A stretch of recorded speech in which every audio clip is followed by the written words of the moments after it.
లక్షలు సంపాదించవచ్చు అని చెప్పేవాళ్ళు చాలా ఎక్కువైపోయారు కదా. ఆ కోవండి ఇది. రవీంద్ర భారతి బాలు అని కొట్టండి, అంటే తెలుగు వాళ్ళకి తక్కువ పరిచయం, ఎక్కువ నార్త్ వాళ్ళు చూస్తారన్నట్టు. వీడు ఏం చేశాడంటే 8 సంవత్సరాలు అవుతుండండి భార్యతో కలిపి ఒక యూట్యూబ్ ఛానల్ స్టార్ట్ చేశాడు.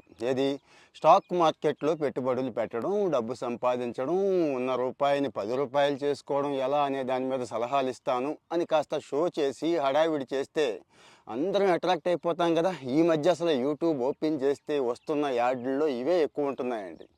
నేనైతే ఏ రోజు కూడా అందుకే స్టాక్స్ గురించి ఏ సలహా కూడా ఇవ్వలేదు. స్టాక్ మార్కెట్ అనేది కేవలం మంచి స్టాక్ సెలెక్ట్ చేసుకొని దీర్ఘకాలంలో పెట్టుబడులు పెట్టుకోవాలి, పోర్ట్ఫోలియో డెవలప్ చేసుకోవాలి. వీళ్ళు అలా కాకుండా నోటికొచ్చింది ఇష్టానుసారం చెప్తారండి. ఏదో ప్యాకాట్లో ఆడితే డబ్బు వస్తుందని ఎలా అయితే చెప్తామో సేమ్ అన్నట్టు. సో మరి ఇలాంటి వాళ్ళ జోలికి వెళ్ళొద్దు. సెబీ కూడా గట్టిగా ఉంది, కానీ మనం గట్టిగా ఉండాలి కదా, ఎవరిని